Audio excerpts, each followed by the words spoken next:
Hello guys, আমি একটা নিয়ে এসেছি মজাদার রেসিপি। ডাল দিয়ে খাসির চর্বি। তো মাংস খুব কমই নিয়েছি, দুই একটা পিসই ছিল, চর্বি ছিল অনেকগুলো। তো এটাকে ভালো করে ধুয়ে ছোট ছোট পিস করে কেটে নেব আমি।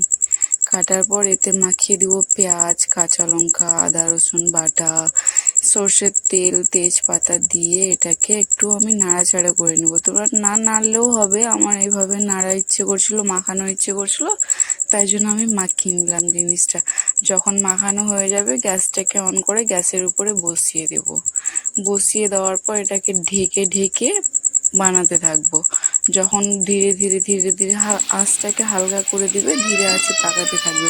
যত ভালো কষানি হবে ততই খেতে স্বাদ লাগবে। এই যে দেখো, আমি কষিয়ে নিচ্ছি না, দেখতে কত ভালো লাগছে। এদিকে ডালটাকে আগে থেকেই আমি সিদ্ধ করে রেখেছি যেন আমার কাজটা খুব তাড়াতাড়ি হয়। তাই জন্য এদিকে মাংসটা দেখো দেখতে কত সুন্দর লাগছে, ভালো করে কষানো হয়ে যাচ্ছে, মশলাও নিচে লেগে যাচ্ছে, তেলও ছেড়ে এসছে কত সুন্দরভাবে। এভাবে না দেখতেই আমাকে আগে থেকে আমার ইচ্ছে করছে কি আমি খেয়ে নিই এগুলো। তো ডালগুলোকে আমি ঢেলে দেবো। এবার ডালকে ঢালার পর ভালো করে নাড়াচাড়া করে ঢেকে দেবো কিছুক্ষণের জন্য। ঢাকার পর যখন ফুটে আসবে জিনিসটা, তোমরা উপর থেকে গরম মশলাও ছিটাতে পারো, ভালো লাগে।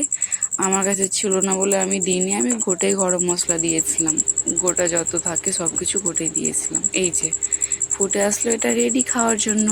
আর সত্যি বলতে এটা খেতে খুবই সুন্দর ছিল, আমাকে খেতে খুবই ভালো লেগেছিলো, আমার বাড়ির লোকেদেরকেও খেতে খুব ভালো লেগেছিলো এটা।